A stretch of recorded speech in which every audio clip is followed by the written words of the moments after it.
Hey, this is Chuck, and you are listening to Fans with Bands, the podcast where we talk to the fans and the bands they dig about life, music, and whatever the hell else we want to talk about.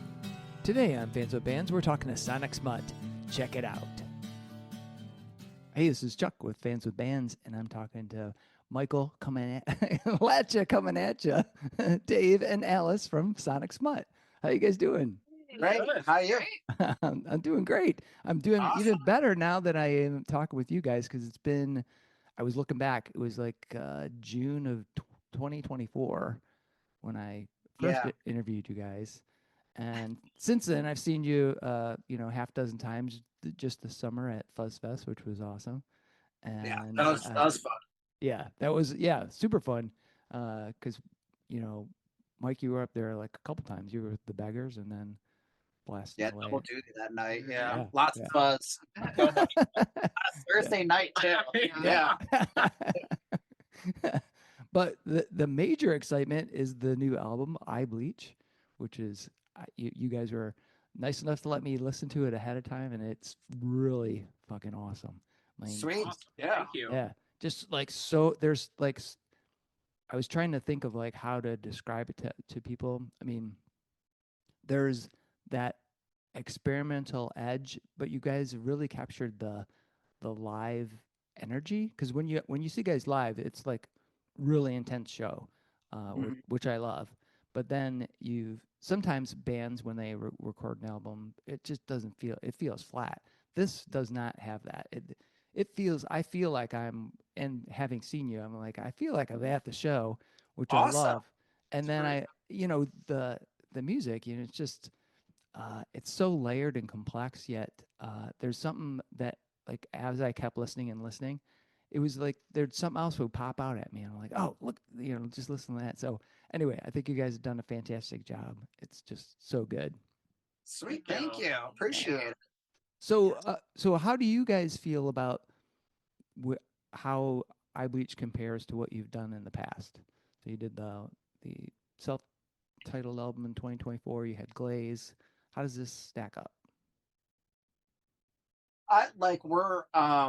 We've been sitting on it not sitting on it, but it's been taking probably a year to kind of put together, over a year. Yeah. So actually, when we had our interview that last time, it was right after we released the first album, but then we immediately went out to Rancho and recorded this. Oh, really? Oh. Yeah. So this is what we recorded. Like, we recorded, and then we came back and we did your interview. And we said that we recorded a bunch of stuff. That was this. All right. So, yeah, okay. Yeah. Yeah. So I still feel really great about it. It was sort of like we wrote this before we released that, or like while we were releasing that first album.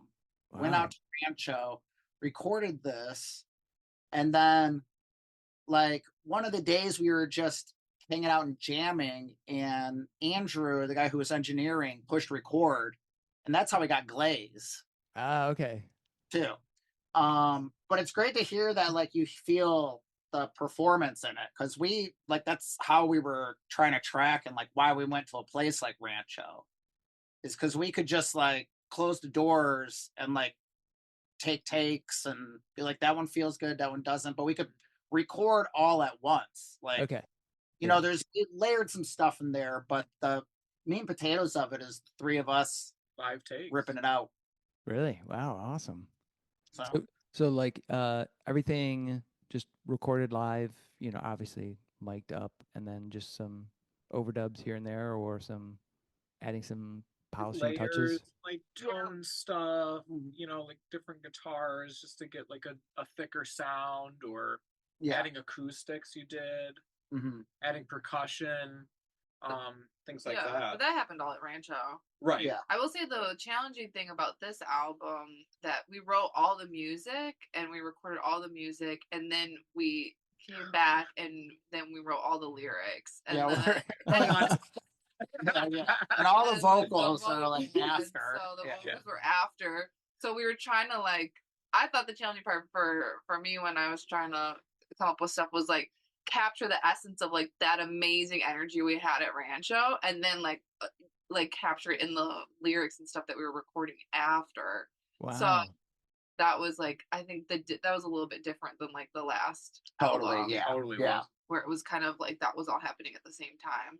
Wow, that sounds like that would be like extremely hard to come back afterwards and add the and still nail the feel, because you do have it feels like it's, you know, if you hadn't told me just now, I would not assume. I would assume it was all done at the same time, right? With maybe some That's fixes. amazing. Yeah, that was our goal. Yeah. Good. It's like, Very good. but it was definitely challenging to like tap into that, because like I don't know, I felt really strongly about like the performances and the recordings that we had done. So it's like I want these to live up to those. So it was hard to just kind of like get out of my head and our heads a little bit and being like, okay, let's just like, you know, just on the song, not get too like into the weeds. But that was like my challenge with it. Yeah, I think it was a challenge writing like that, but I think like we gave ourselves like deadlines, and so I think it's like this album is definitely like, it does show like this like evolution, I think, of us. Smut level up. The smut level up, like so yeah, and I don't know, like it's been very great working with these two. Like we're just trying things and seeing. Yeah. Well, there's definitely that. I think that's part of what I love about your band, is there's that experimental nature. The songs have that. You feel that you guys are exploring like tones. You're exploring levels of emotion, the aggression, the darkness. These songs, to me, and I'd like to get your input, but they feel slightly darker, maybe a little bit more dissonance, and you know, I don't know if this is a compliment or not, but a little more, I feel like Zappa-ish orchestration. Like, so I don't know. How do you guys feel about that? I mean, I think that's super fair. We started, I don't, like when we were writing that, I don't know why we were, but it seemed like we were listening to like Mr. Bungle, Faith No More, I was reading like Sepultura. I was reading Frank Zappa's autobiography. Reading Frank Zappa's autobiography. Nostalgia, like that title is from a part of his like book. It's like it was, and yeah, and then I was going through healing from like the dog bite that I was like that I had gone through. So it was just like, yeah, I guess that's fair to say. I feel it was darker. It was definitely like we were moving through some things. Stuff. Yeah, I do remember finally getting like my license back and getting all done with this last like trouble I had in with the law a few years ago. But I was like the first time I smoked weed and we played these songs. I just remember being like, when did we get so dark? You're like, God, this is like really dark. But I think we were just, we were listening. I feel like we were listening to a lot of like, Zappy and like, but it was like Faith No More. I remember us like being down, like just like out of like, you were suicidal tendencies. Suicidal tendencies. I just like, I don't know, just that was it was like a catharsis. But then we've always, like, I mean, even last time, you know, we're still like, there's, you know, like kind of like, I think like that soul element, or like the kind of funk sometimes. Funkadelic, Parliament Funkadelic stuff, and like, you know, Deep Purple, Betty Davis, and then I've always been like, you know, a krautrock fan. Like I love Can. And I think there's all the. You were bringing out some of your Paco, like. Paco de Lucia, I forgot about that. I bought some of that too. Yeah. So. And then I think having in mind that we were going out to the desert to record with Dave Ketching was kind of like, I don't know. I think we wanted to mess with some of that element more. You know, Queens of the Stone Age, and like it's those desert sessions and stuff. So it was cool. Like we could really just sort of like be free, it seemed, at least knowing he's got the stuff there. He knows how to capture these things. He knows he was just like one of the coolest guys ever to hang out with. That's cool. it was knobs till it sounds good. Yeah, he just like simple. It was just simple. Yeah. So yeah. So what was that experience? I mean, you're talking slightly about that experience, but what was it? How did the music was already written? You didn't change anything because of the setting, did you? Or did it influence some of the yes music? and no.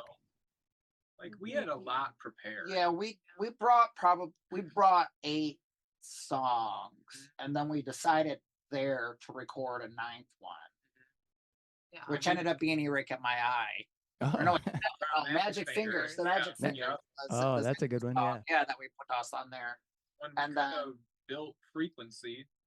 There. We built Frequency there. We finished it there. But it was like, I mean, he had like anything you could ever want.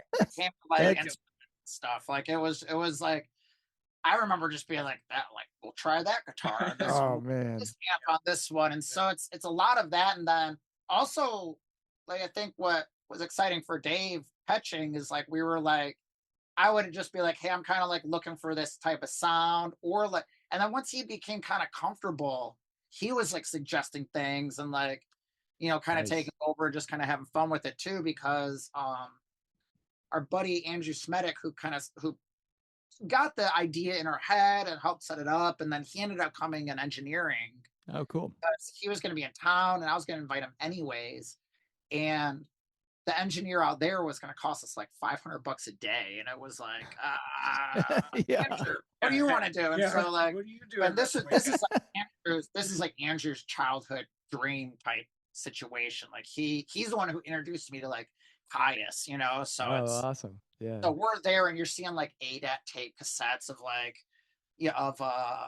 Caius and Dave Cole. Yeah. Oh man. PJ Harvey's there. He's got like Dick Dale's signed posters and stuff. Like a card from Lemmy on the front.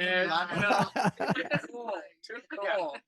Oh man, that would just be. I mean, just to go there and hang out and watch a recording session. Let alone, because when you were talking about, being in the studio, I remember years and years and years ago, recorded with Jeff Michaels at the time. I think he had, I can't remember what studio. Right now, I think it's Big Sky in Ann Arbor. But anyway, that guy, he was like, what kind of tone do you want your guitar to have, And I was never really happy with the way my actual amp sounded. So he's like, and so he said, well, just bring in some CDs of stuff you like. And at that time, I was really into Heathen and their guitar tone. And I was like, fuck, can you do this? And he did. I'm like, fuck. And then I sounded so fucking awesome. I'm like, I don't want to leave, right? Yeah. I just live here. He's got an entire, it's just a regular house, right? Yeah. But he's got like a bedroom that's just like full of guitar amps, and then in between that there's like all these bass amps, like, and so people are like, like either making him stuff or he's getting these things custom and whatnot too. But he had like any sound that you could think of. So that's crazy. I was trying I was just like mixing, matching things all over the place. High watts, Marshalls, Orange. So many. Like the inventory list was insane. Hundreds of pedals. Yeah. And synths too. And tons of synths. Yeah. Just a true treasure chest of tonal possibilities. I think that's like always the challenging thing too when you have such an amazing place like that, is to be like, okay, what do I really want? Because everything kind of possible at your fingertips, and so like that's always overwhelming for me to be like, okay, what do I want? Yeah. So I mean, like you mentioned, like just being able to have just any sound. Was it just like, all right, well, we only have so much time, so we got to get this shit done, and let's pick something and go with it? Or was it, how did you dial it in? How did you keep yourselves from just running wild and like come out and go, well, we didn't get anything done because we fucked around? We kind of had, we had like an itinerary and and we were pretty good at sticking by it. But I think we planned it out so that we could do that. Like, cool. I think it was like we wrote we came there with enough material that we were like, all right, if we could just get this recorded, just at least like, you know, drums, bass, and a rhythm guitar, like, yeah, it'll be good. yeah. So we but Dave Catching, like I learned so much from just like watching him, like how he just like will host a band in his place. Cause it would be, yeah, like we wouldn't really know, but you know, like we had so many creative minds in the room and I think we all did really well. We all knew like our place, but we would make suggestions or like, hey, can you try this? And it's like we were just, I think, went in really prepared, so we felt confident. So we were like playing well. So I think people could just like ask things of each other. Yeah. And Dave Catching would just like he was on top of things. Like I like quick. Like it was like I'm thinking of this, and he would be like, "Oh, boom, boom, boom here." Yeah. And it was always like, "Yes." It was Yeah. always we can do that, or like that's a good idea, or yes, we can try that. Like, and it was just boom, boom, boom, and like we would be doing it. Nice. So. Nice. We had some like dedicated time for like each one of us solo in the studio to like experiment with different things, like for you different guitars and tones, and like when you're doing overdubs. Like for me, I wanted to like try out as many synths as I could, and then I wanted to put a ring mod on the Rhodes, which I had never done, and I was like, can we put a ring mod? And he's like, yeah, like we can do that. And then he's like, he's like, have you done this before? I was like, no. I was like, have you? He's like, no. We're in there figuring out how to put the ring mod on the Rhodes, and it was pretty sweet. But just like he's that kind of person, and you just feel comfortable to be like, okay, like this is a weird thing. I want to try it, and yeah, it was like that type of vibe. I thought. I don't know. How did you feel? Oh man, I mean, just like he just opened up his entire vast collection of anything that you wanted, you could touch, you could feel, and you could play till your heart's content. Even like just bring it up to the house that you're staying at or whatever. Like he was just so open about everything and encouraging too. And I mean, like I had like a chest full of percussion stuff. Something that was hilarious to me. Brad Wilk was in the studio the day before we arrived, and he did some tracks and stuff. And he actually had tuned up the drum kit that I was using. Oh. And I was like, him and Han, like, maybe I'll use this, maybe I'll use that. And then he's like, well, Brad Wilk just tuned this. I was like, really? And then I'm like, oh yeah, Brad Wilk. You might know. I don't know. Yeah, he's like, I don't know if you know the guy, but Brad Wilk. I was like, I totally know who that is. And then I was like, oh, my drum tech, Brad Wilk, tuned my, doing all that. But then I was like, I actually don't like how these sound. So everything but the bass drum is retuned by me, and then the cymbal choices, I was like, nah, this isn't gonna hit for the album. But and it's funny, Dave like caught me. He's like, so what'd you bring? I was like, well, like my pedals, sticks, of course, and that was it. I was kind of like interested what cymbals you'd bring around. I was like, I was interested in what you had. You know? So, like I was just digging through and set it how I wanted it. But that Brad Wilk story is just so funny to me. I'm like, why? That's crazy. So it sounds like he made you guys, well, you were comfortable enough with him so that if he said like, I think this tone or the way you have this structure is going to work, then this is cool and we're good. Yeah, I think he helped with some of that too. Like he was very, like when I was doing guitar overdubs, I knew the solo was going to be good enough because it's like I will sit there and do 30 takes, like if people let me. Like if they're not stopping me, I'll just like I'll be there all day. But I would do like one or two takes, and one of them he'd just be like, "Yeah," like you could hear him out of the other room, like, "Yeah," and I was like, "Oh, there's something in there." Then I'd be like, "All right, let's keep." So it kind of actually like there's stuff on the album I really don't know what I was doing. Like I was just kind of having fun. Yeah. I'll learn it later. Yeah, I'll figure out what I do later. So it felt good. Like I totally felt very like free to just like make noise and have fun. Like I was like, just kind of like, man, like we're awesome. Like this is sweet. Like how we're out here recording with Dave Catching. Like yeah, that's awesome. I'm not gonna try to get like self-conscious like about it. So it was just, but that's cool. That's awesome. It went so great. But yeah, we definitely, and we had 5 days out there, right?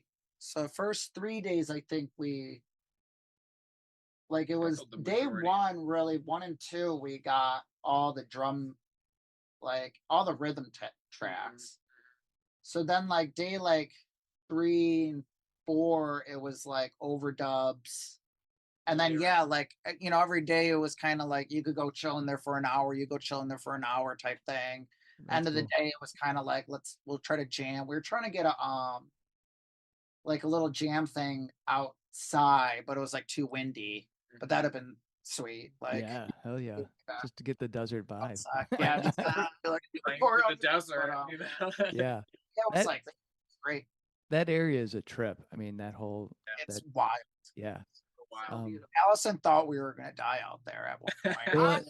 It's super weird. There's some super sketchy areas. Oh, totally. Yeah. There was 100 miles of 2-lane dirt. Like, no cell service. There was one gas station 50 miles like within it, and I think it's in like a ton of Tarantino movies and stuff, like those type of movies out there. It's like that's that gas station. The worst of all, the gas was $7 a Oh yeah. At that gas. That was the most frightening thing we saw out there. Yeah, this gas station hasn't been updated since like 1965. Like it was. There was a motel that was like sealed up, like locked up, and they basically made it like a historical thing or whatever. It was weird. But yeah, there's like lizards running across the like, and you're either going like 35, 40, or it's like 90. Yeah. Like, oh man, that is so cool. Well, I wanted to kind of jump into a couple of tunes just because I'm curious about them, and one of them is called "Stuff." Yeah. Okay. It's like really like that throbbing rhythm, and there's that dissonant kind of chaos at the end. So, kind of tell me the story behind that song. You want me to take it? Yeah. Tell me about. All right. So actually, the whole idea of this song starts from one of the scums from Space Skull. That he was like,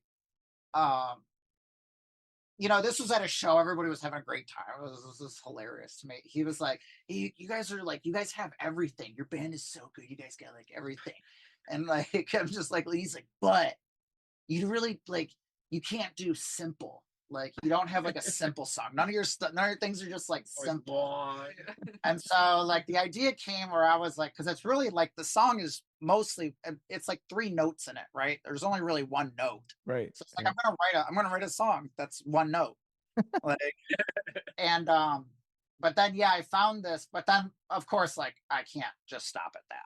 That's just not me. So, but so I found there was just that rhythmic idea is just this thing I found online somewhere, something about it. Somebody was talking about this, like, it's like, because the rhythm's like 1 2 1 2 3 1 2 1 2 1 2 1 2 3 1 2 1 2.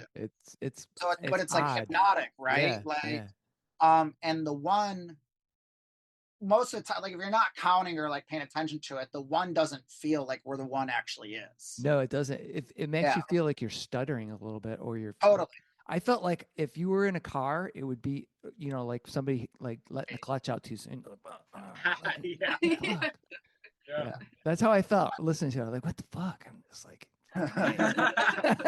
That's how you can tell if a band's from Detroit, if their song sounds like it's like a car. I've got a theory on this. I think it holds. Think of like the Stooges, MC5, they sound like engines. They sound like cars. Detroit Rock City. Yeah. You hear, cars. But so it was and then so I was just trying to write like a really simple punk song. Yeah, it's definitely one of the more I shouldn't say interesting, but it's unique. It's not what I expected from you guys. Good. So, very good. And then the noise, the like chaos parts of it are very much like, I think I got that idea from Waiting Room by who is it, Fugazi? Oh, okay. Like, so I used to do that with the School of Rock all the time. I'd have the kids play it, and there's a break after like the intro, and then it finally goes into the song. Um, but I would make the kids wait like as uncomfortably long as they could. Like if people started like if their parents started being like, "What are you doing? What's going on?" Like, and I'm like, "You got to wait longer than." Like, so it's just like, so I just like kind of it was. I think I wanted to do that idea with it, and then yeah, there's like a motor engine sound in it too. That Adam at Hamtramck's recording studio, he's got this engine synth. So we had him play it. I was like, "Hey, cool. you want to do a program on that?" Yeah. Yeah. Awesome. Awesome. And then the lyrics came from, I feel like we were just having a conversation. You're like, stuff. Like, there could be so many, like, there's just, stuff is like an empty word, and yet it's like you can use it for so many things. Stuff is like the most, like, useless word. Yeah. It's really, it's like, so bad. It's so undescriptive. It's not descriptive. But that's why I love it at the same time. Yeah. Because what is stuff? Right. It's everything and nothing. Yeah. So, but yeah, so then just started playing out that theme of like, like just stuff. Like there's this stuff, there's that stuff. We get Like, stuff. I want stuff. People want stuff. It's like, what are you really talking about? Double stuffed. Yeah, stuff, man. But yeah, it's totally like, and that realm, it's sort of like not a knock on, consumerism stuff, of course. Yeah. But, Yeah. But I do feel that way sometimes. Stuff. I think one of my favorite tunes is called "All in Your Time." Okay. Yeah. Yeah, that tune, like, so lush and trippy, and it's got that kind of like almost like I actually thought of like Jeff Beck for some reason, but kind of like jazzy fusion with the psychedelia, going on. Just super cool. So maybe give me the story behind that tune. That's the one that's the Paco de Lucia. That's the Paco de Lucia line. Oh, really? Yeah. You know Paco de Lucia? Oh, yeah, hell yeah. Passion, Grace, and Fire. Yeah. So I was watching a video of him like improvising just like in a kitchen or something. And I was like, that thing. There was like this thing he played in there with that. And so like I made that riff, that like do do do do do do do do, like, that's just this like thing, this idea I got from Paco de Lucia. And then Sepultura's in there. There's sort of like these sepultura like rhythms going on. The more aggressive part. Yeah. And then I just wanted to take this into a completely different direction all of a sudden.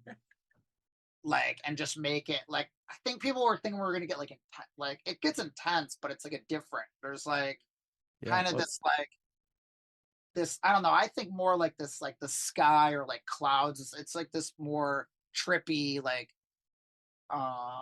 it kind of gets expansive, sort of like you're imagining stuff, like, I kept imagining sort of like an ocean, where you get totally. It's this, you get some chaos, you get a little, the energy of the water, and then just kind of there's an openness to it too, which I thought super cool.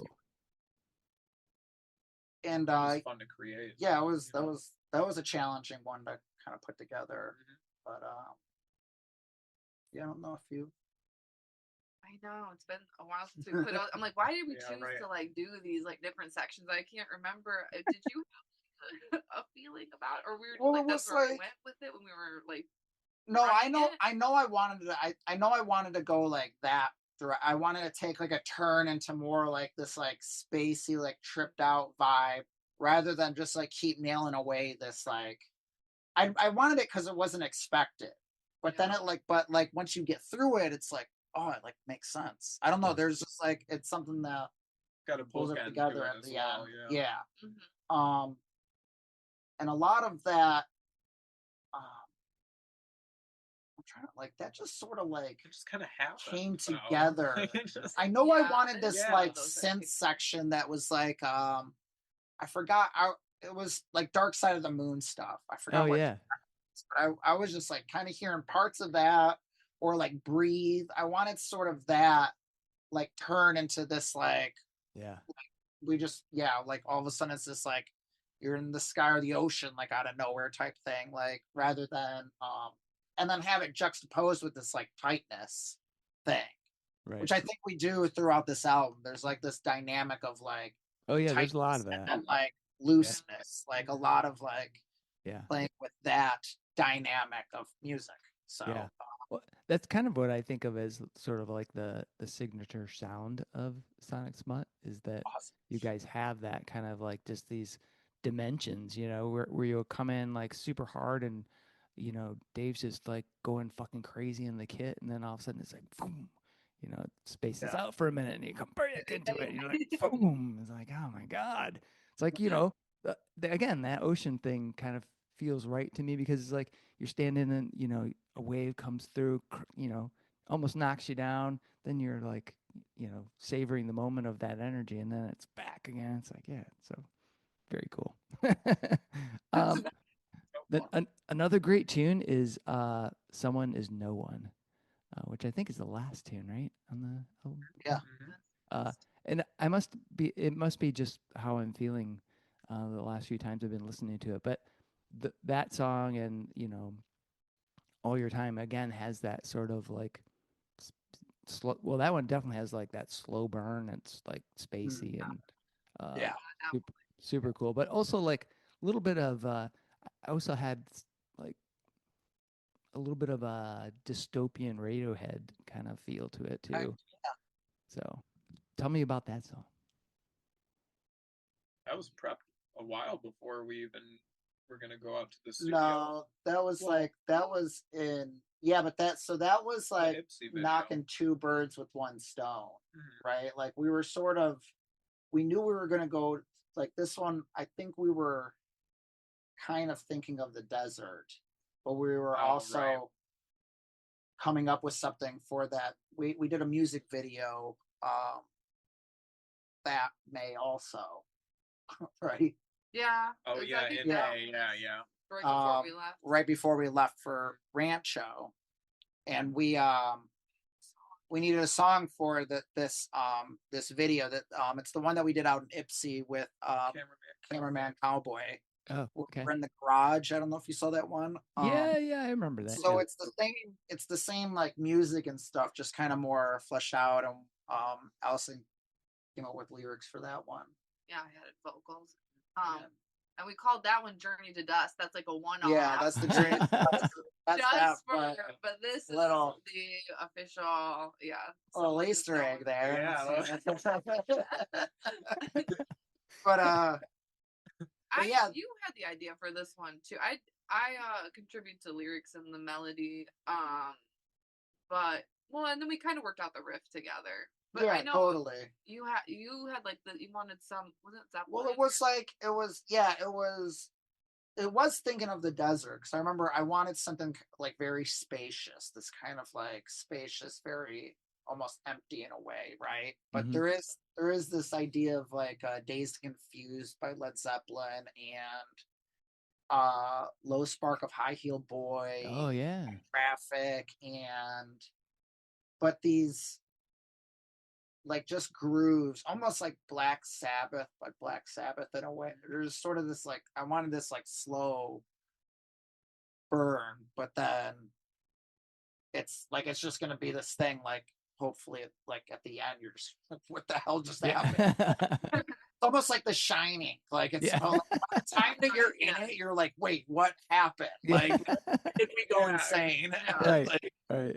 Well, it's a good song to end on because it kind of what I found myself doing is then just recueing, right? So it'd come back to the beginning, and I'm like, all right, let's do it again, right? Because so super cool. That one always takes me by surprise because I mean, before we titled it "Someone Is No One," we had it just as long song, and I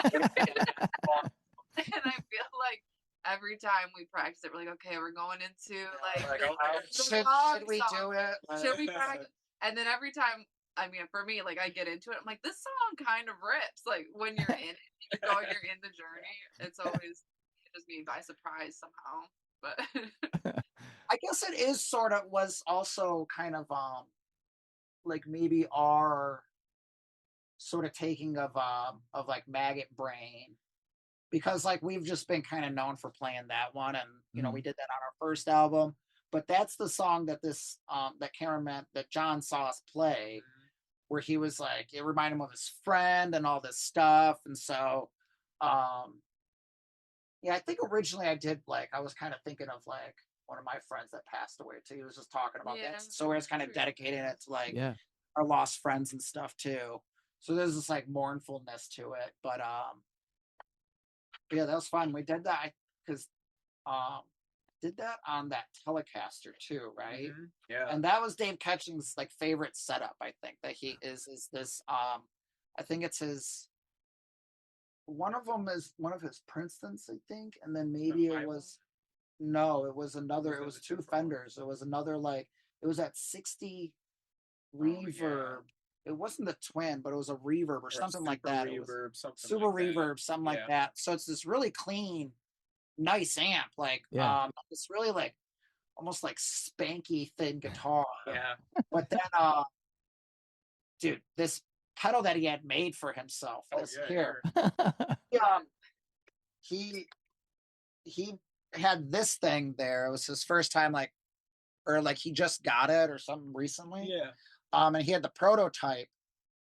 And this thing just rules. Like, it's a fuzz pedal, but it's also got this magic button, which has this magic reverb button and a phaser, and then you can blend them together too. Oh, cool. And it has an octave up on it too.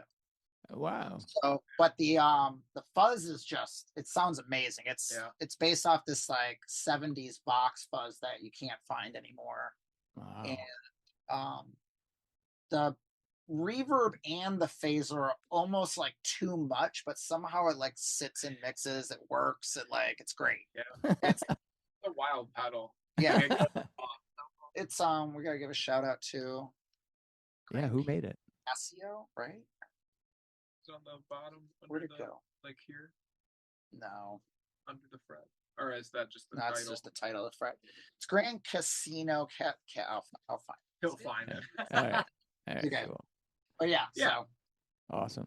So I'm trying to think. When is the album's coming out? The 28th? Yep. Fantastic. And this will be out the 26th. No. The Wednesday before. What is that? 25th? 26, yeah. So when people are listening, it'll be the 26th, and it'll be 2 days away, and then they can all listen for themselves and be totally blown away.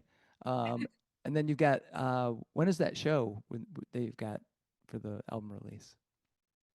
November 28th. All right, so that Friday. So Black Friday. Yeah, awesome.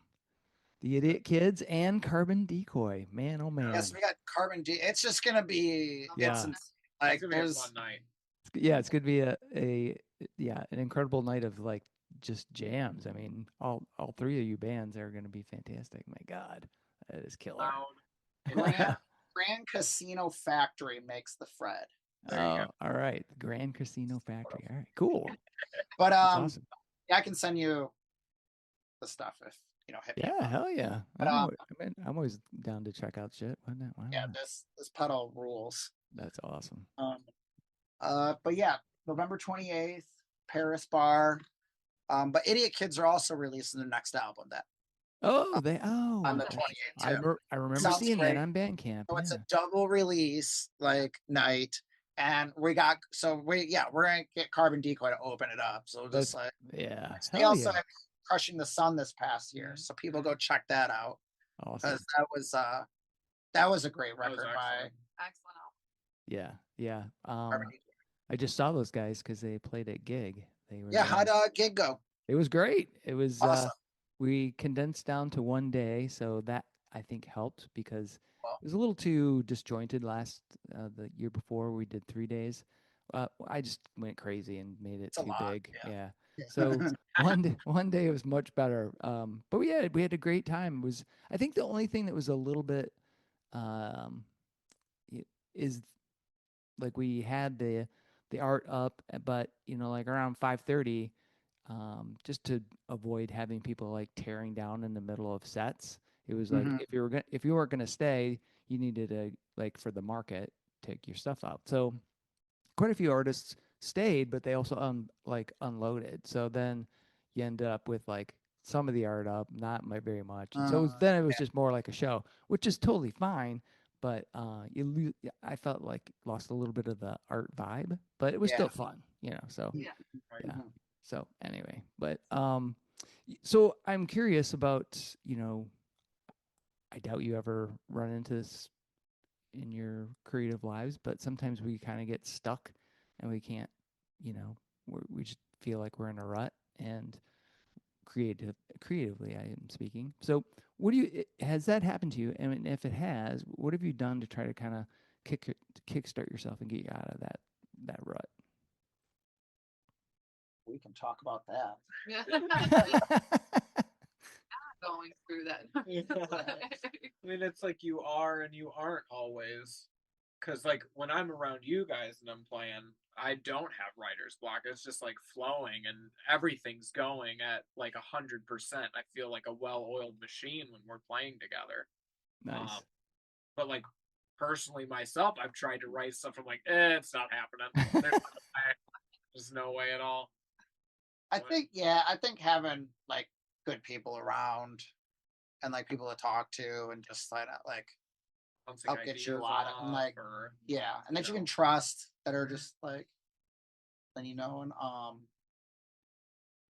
if I don't have a deadline or something and I'm trying to force it, I might just say like, why don't you just forget it and like either work on, if it's musically, I like work on something totally unrelated, or just do something unrelated, like could be gardening, or I like to cook and stuff like that. So that, if I take the pressure off and I kind of am in the moment of whatever else I'm doing, I find that I will find like an inspiration in other tasks, or even like cleaning. Sometimes I'll be like, oh, this is interesting, and giving my mind a beat to like subconsciously work on stuff. That will sometimes help, like kind of get me through. Yeah. I think that's fair. It's kind of doing. It's like, I guess I gotta go work, actually. And then all of a sudden, this is like, whoa, this is fun again. Yeah. I don't want to work. Yeah, I do agree that sometimes you just have to walk away from it, because I know that, especially sometimes when I'm writing, and especially when I'm trying to do an album review, because it's I'm trying not to use the same words over and over, or the same ways to describe things. But there's only so many ways to describe things after a point, I feel like, and I'm like, fuck, how do I do this? And then I'm like, and if I sit there and try to force myself to just grind, it's never gonna work. I usually end up, what I do is like, Brenda, we pretty much just work at home, right? So I'll just wander around. She'll be, working on something in another room, and I kind of, next thing you know, I'm standing there looking outside at the birds, and she's like, "Oh, you must be in between, not really you're trying to think of something, or trying to, get yourself out of there." So yeah, that's definitely a good tool. And then I've been I try to I always want to do this more than I do, but like just writing, just kind of like, I'll just kind of like word vomit. Yeah. And I will like allow myself to just like, it's like it's not going to be good, it's not going to be anything really, but just to kind of like. Yeah, I was just reading. So there's a Substack called Subtle Maneuvers, and the guy that writes it, his name is Mason Curry. But anyway, he was talking about this author. She's also a graphic artist, and she does. Her name's Linda. Linda Bryan, maybe, I think, something like that. But anyway, that's what she does. She has just like sets aside some time where she just like actually has two different notebooks. One to just sit down, write, and but don't even think about it. You're just writing it. You're not even thinking. The idea is to get your brain so that it just stops trying to like noodle around on that problem, and just kind of get out of it, and just write whatever. And then you just you don't even look at it. You just like, oh, it's done. I'm done with that. And if you get stuck, you go. She has another notebook where she just doodles. So just make some random drawings. Just like fuck around. Just keep the pen moving, you know. And it's physical as opposed to like doing on a keyboard or something. But yeah, the physical writing is like that's an important part too on my end. Like it's this like you have to physically move this thing in space. Like like an act for a typewriter. I don't like to physically move, but I don't like to do the computer. So the typewriter's the in between. Oh, nice! Wow. My in between of yeah. So like, having, but then it's physically right there in front of you. Like yeah. hell yeah. That's fine. Man, a typewriter. I haven't seen one of those in forever, man. It's so inspiring. Oh, it's really loud. It's actually like therapeutic for the person doing it. For sure. Like, it's like, he's like, okay. But I think that's kind of it's the same with like the pen almost. Sound. Yeah. Well, it is. That's like the ASMR of the keys for me too. Yeah, it's tactile, you know. Yeah. And then if you can really fucking type, it sounds like awesome. It sounds really wow. Yeah. I'm fucking Dave Lombardo. Yeah, right. Watch me play Angel of Death on the typewriter. Well, you know, the other question I have for you guys is related to. It may be related to writer's block and kind of creativity things, but I know that I am a huge sufferer of imposter syndrome, where I just feel like the fuck, no one gives a fuck about what I'm doing, you know. So have you guys ever felt that way? Do you feel that way all the time, or what is your take on imposter syndrome and how do you deal with it? Tough one. I don't know. Sometimes I feel that way. Sometimes I feel good about what we're doing. It just depends on my mood, I guess.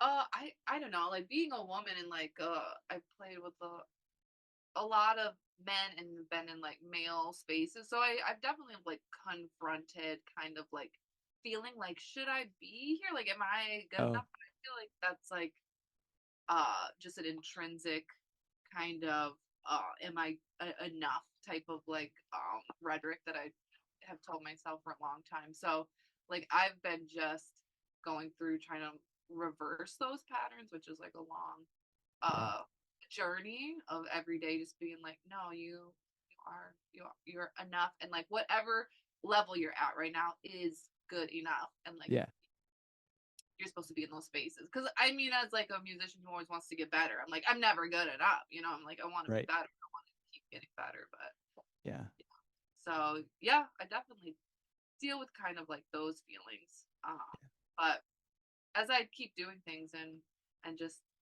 as get experience and get older, it's like you just give less. Well, I can tell you guys, you know, for sure, being an old dude, like now I don't give a fuck, right? You know, I'm like, oh, whatever, you know. But I remember when I was much younger, I was like, oh man, you know, I'm not a good enough player. I can't play these things. You know, what the fuck? And so it's like the world's doomed anyways. It doesn't matter. We're all gonna be dead in 5 years. Fuck it, you know. So I try to just. I lie to myself though. I'll just like, but it's also like, I don't like this what I should be doing or whatever, you know, that all those things. Like I'm always like that. It's so lame and dumb and like, yeah. I don't know, man. Like it's once again, I think it's having like good people around. We have such a great community here in Michigan and Detroit, just like inspiring people. Like it's like I guess I might have been feeling that way somewhat like a couple months ago. I was just like working all the time and then we finally had a show. I was like, oh man, this is like got you on the phone. This is like why we do this. Like it's just like fun. Like we should be having fun. Like I think that's my reminder is like this is fun. It's supposed to be like when no one's making it out of here alive, you know. So but yeah, imposter syndrome is tough. Yeah. Yeah.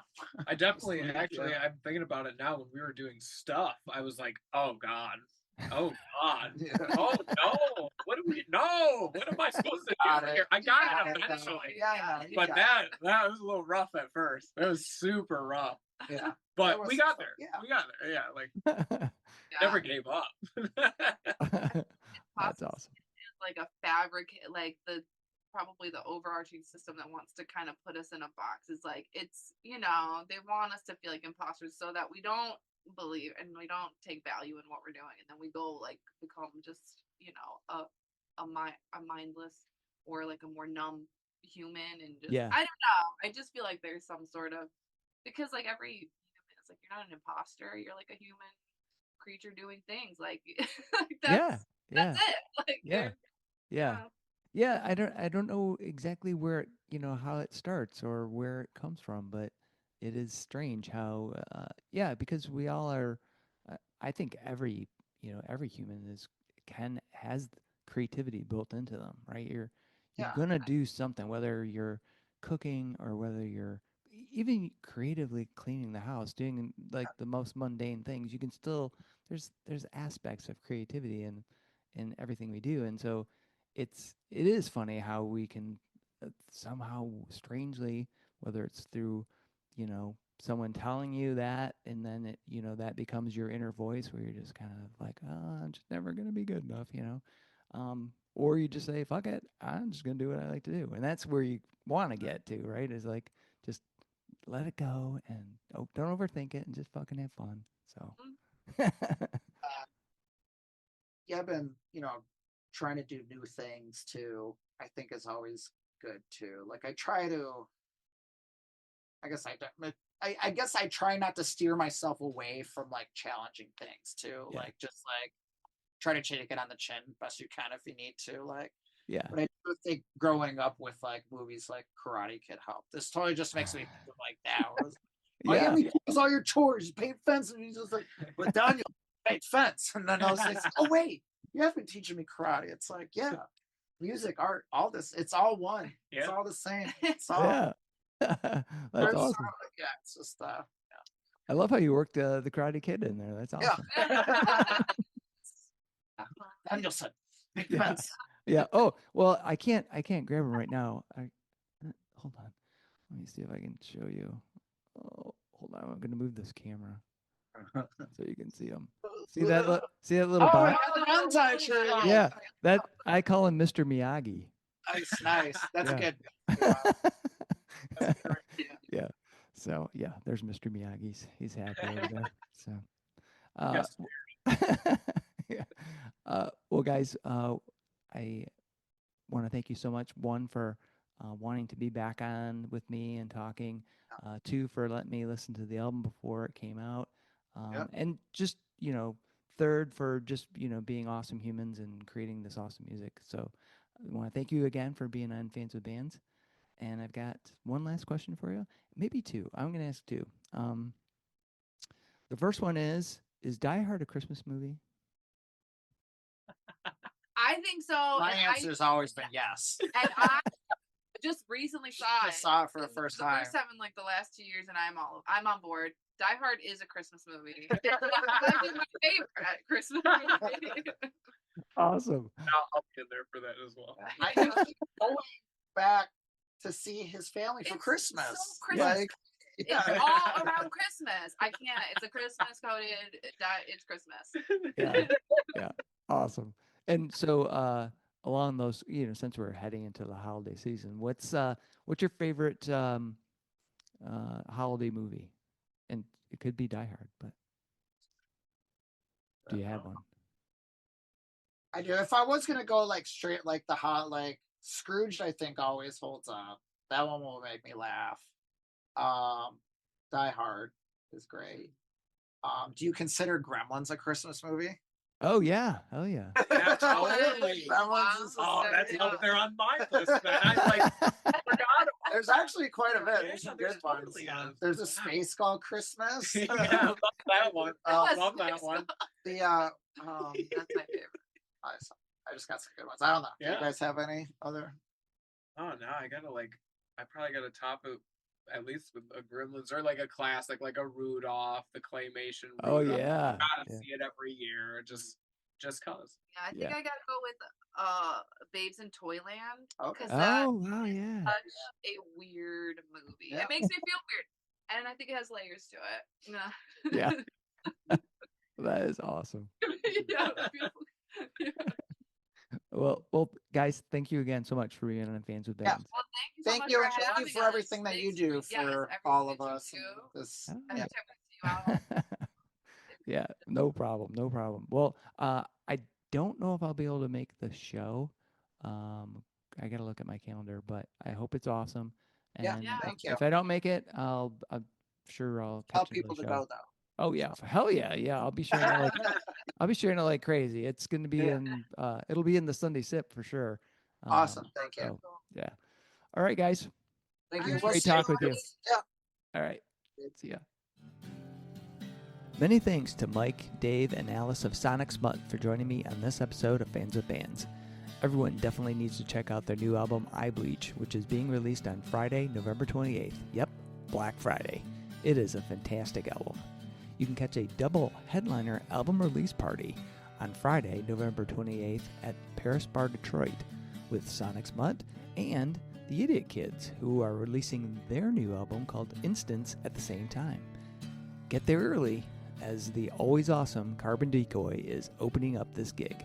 See the show notes for all the details and links. Bands are nothing without you, the fans. Purchasing music and merchandise is critical to their survival. If you can help out your favorite bands, please do. If you're in Michigan, consider following the Playing in Detroit area tonight and SE for Southeast Michigan Music Facebook pages. They are fantastic places for bands and bands to support each other and share our combined love of music. Thank you all so much for listening. Be sure to hit subscribe on your favorite podcast service to get each and every episode of Fans with Bands. Spread the word by rating the show, telling your friends, telling your neighbors, telling your family, telling your priest, tell everyone, and leave a comment. We want to hear what you think. You can keep in touch by following us on social media. This is a Life in Michigan production. Until next time, be well and kick out the jam.